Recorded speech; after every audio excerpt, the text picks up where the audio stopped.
my name is Gabe Zollner.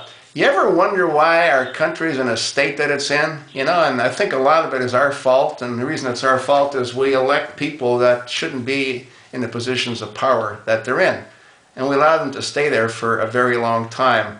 I did a little research on one particular senator, and that's the senator in Arizona, and that's Senator John McCain. Now, I don't know if you know this, but McCain's father was also called John, and his father was like a Navy admiral. You know, that's pretty way up there. Now, I think if his daddy wasn't an admiral, then John probably wouldn't have sort of made it out of the academy for a couple of reasons. Number one, in his midshipman class, there was 899 individuals, and guess where John finished? Huh? And this is an admiral's son. Well, he finished 894th. Yeah. Now, this is the guy we have making laws for us. Anyway, he also ended up crashing a couple of jets. So one of them he dropped into, where was it? It was in Corpus Christi Bay. He was flying over the bay, and they say that he got disoriented, I guess. He lost airspeed, he lost altitude, and, you know, he had to eject and the plane crashed.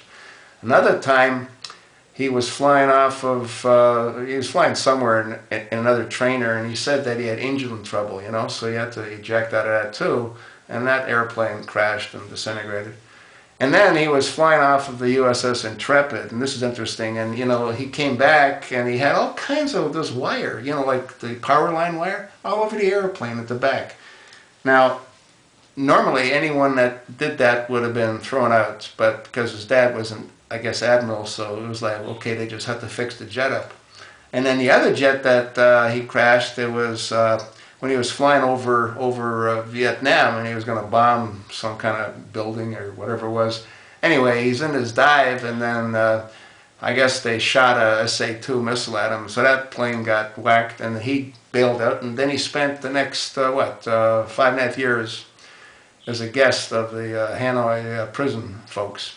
But my bottom line here is that we put people like this into positions of power. And when John McCain ran for president, you know, my friends, but anyway, someone asked him a question and they wanted to know how many homes he owned. He didn't know. Now here's a guy that's, you know, he doesn't even know how many homes he owns. And I don't know, I think he was married 3 or 4 times, but he did okay at the end there because he hooked up with the lady that's, she got a franchise here in Arizona.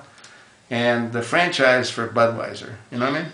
So there's a lot of money there. But anyway, you want to know why we have problems? Google some of these other people that we put into positions of power, these senators and congressmen. It's really interesting. John McCain, a real piece of work. He's not even a Republican. Well, he says he is, but he's really not. But that's a different story. Anyway, take a look at some of these other folks like John Kerry. He's also a piece of work. I might do a video on him next. Thanks.